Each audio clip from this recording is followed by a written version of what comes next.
In the last few years, we've seen an explosion of data collection when we're out on the bike, out for a run, or almost any activity that can be tracked. We've got GPSs, heart rate monitors, cadence sensors, power meters, oxygen monitors. We've got tons of data at our fingertips to review and look at once we hit stop and upload our activity. Today, showing some love for Wahoo here because I've discovered something just flipping through the app that I think is super cool. So we can collect a ton of data off our devices. Here's the original Element, the Element Bolt. That's been on my front of my handlebars for a while now. There's tons of data to go through, but getting access and making meaning of that data usually requires a third-party service, uploading to Training Peaks, Today's Plan, Strava, or Golden Cheetah, you name it. There's tons of things to look at and upload data and dive right into, but something really simple just popped up the other day as I was flipping through the app. So cutting to the chase, what I've discovered is a really cool feature and a really intuitive interface to access some data post-ride on the Wahoo Element Companion app. So once you've finished your rides with either these two units or the Mini, the app will sync to that to your phone. So I'll load the app here and it has all my past results or my past rides. On Saturday, I had 45 minutes to go for a ride and get home, and then we had a family function. So I had to cram in my session. So I call this one Sheep Patrol Saturday. And from here you can see I rode out the road and did one loop, and there's the summary. That's a pretty good summary of where I rode and the zones that I was in, but it gets better. And I love this interface. I really do. And this is why I want to have a chat about it. You've got my power zones there, so a high-level summary of power zones. So zone 1, zone 2, zone 3, zone 4, a little bit in zone 5, not too much of zone 6. So it's more of a tempo kind of ride. We have some power metrics, TSS, etc. We have the power curve shown on the screen there. Now, that looks pretty simple. You can tell there with the two kinks or the deflection points there in the graph. There was a sprint that I did around 13 or 14 seconds, and most of my intervals were around 5 minutes long. I did 3 by 5. But it's not just what's on the screen you can see. You can actually click on it and use that graph to find out exactly what your zones were for exactly what time period. So there's your performance power curve right there that you can really dive into and check out what you were hanging on to for that time period. So 4 minutes 39, 3:28.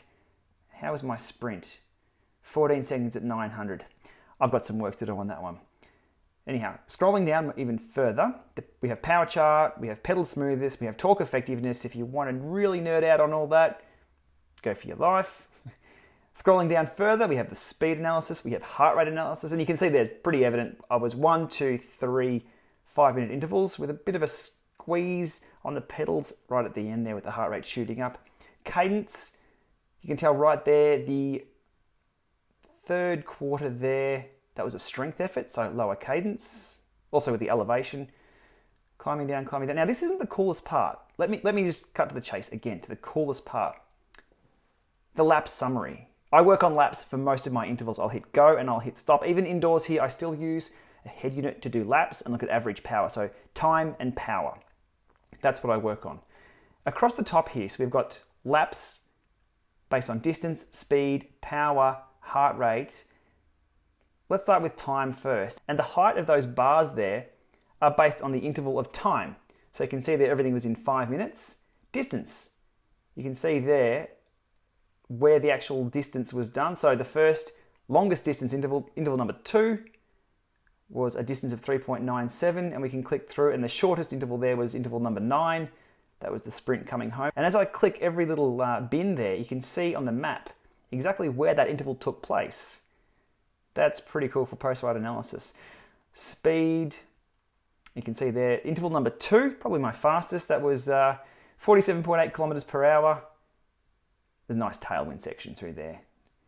But the coolest one, power. And you can see there, as soon as I clicked on power, the bin height changes for where I put out the most power. So with a quick glance, I can tell exactly where my best power interval was. Obviously it was the first one, so 331. And then the strength effort one was only 289. And the shorter one there was 313 coming back into town.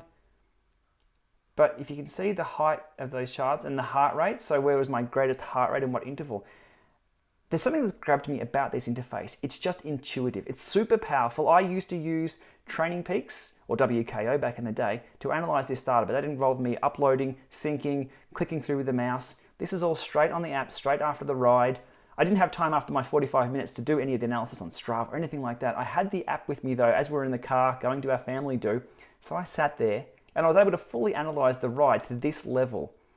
That is super cool. So super happy to see access to my data being so easy to get to.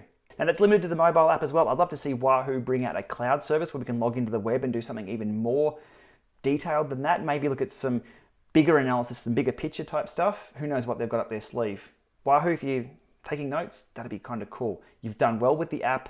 I absolutely love it, and that's why I wanted to share it today. So if you're an Element user, have a click through. Let me know what you think of the interface. I think they've nailed it. I really do. And when technology works just like that, I've got to share the love. Check it out if you haven't already, or if you're looking at what to buy, there may be a feature that pushes you over the edge.